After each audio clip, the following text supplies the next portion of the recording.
Thank you for joining me for this project today. You want to first get your area set up for this project.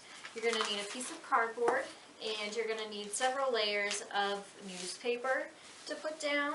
And then of course you're going to need your mason jar and remove the lid. And then we are going to need 1 tablespoon of a gloss Mod Podge.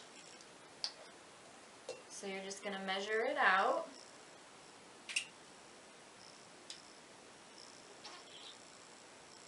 And then add your Mod Podge to the bottom of your mason jar.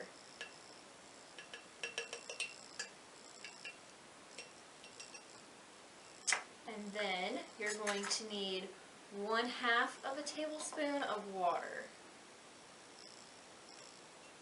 And then we want our mason jar to be a primary green color.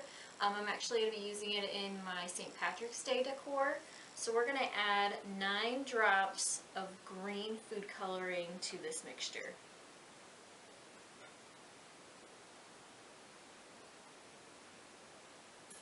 If you would want yours to be more of a pastel color, you can just add less drops of the food coloring and you'll get a more transparent color. So once you have all of this in your jar, we're going to mix it together. And you are going to need to kind of eyeball about the consistency. This is a little bit runny, so I'm going to add some more Mod Podge to this to give it a thicker consistency. This is not a perfect science. You are going to have to judge as you go.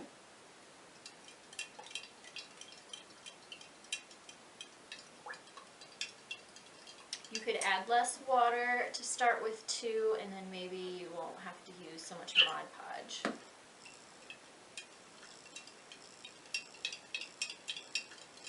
Okay, so once you have a good consistency to your mixture, you're no longer going to need the spoon. You are just going to take your mason jar and turn it and twist it so you coat all of the sides of your jar. And we have a little bit of Mod Podge on the side here that didn't get mixed in real well, and you can tell because it's white. You can go back in with your spoon and just mix it in, mix it up. And then you can go back and re-coat that side of your jar.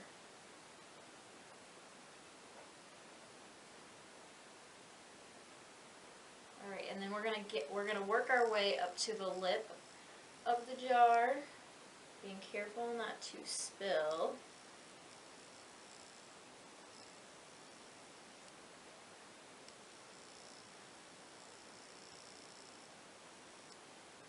And then I actually have 2 popsicle sticks that I'm going to lay down on my work surface, and I'm going to turn this jar upside down onto the sticks and let any excess liquid drain out.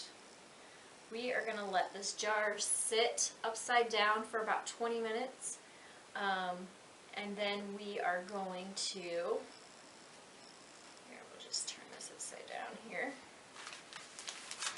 So all the liquid from the inside will drain out and you'll just have a nice coating on the sides of your jars.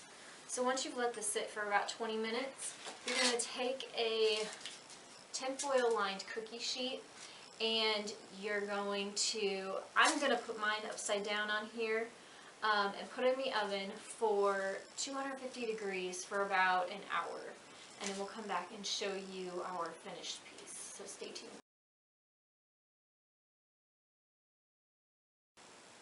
Okay, so we're back after we have put our mason jar in the oven.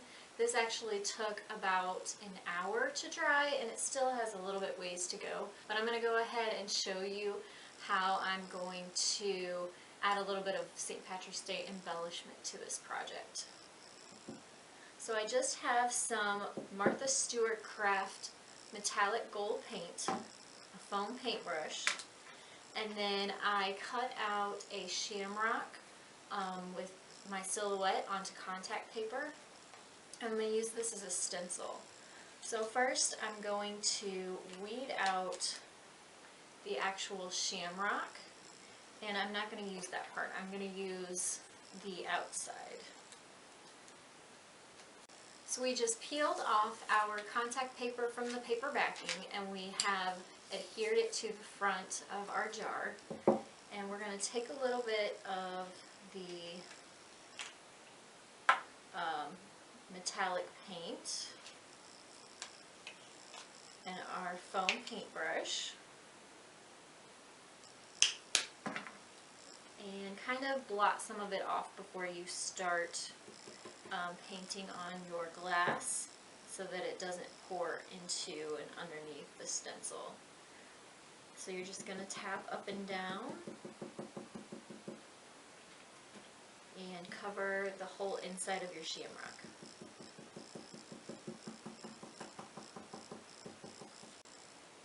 So we did about 3 coats of our metallic paint and let it dry, and now we're just going to remove the contact sticker.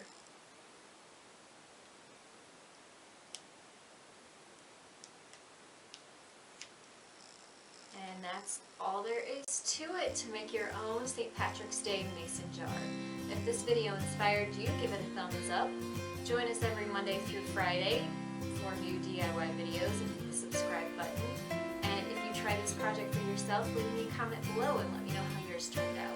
Thanks so much for watching. Bye.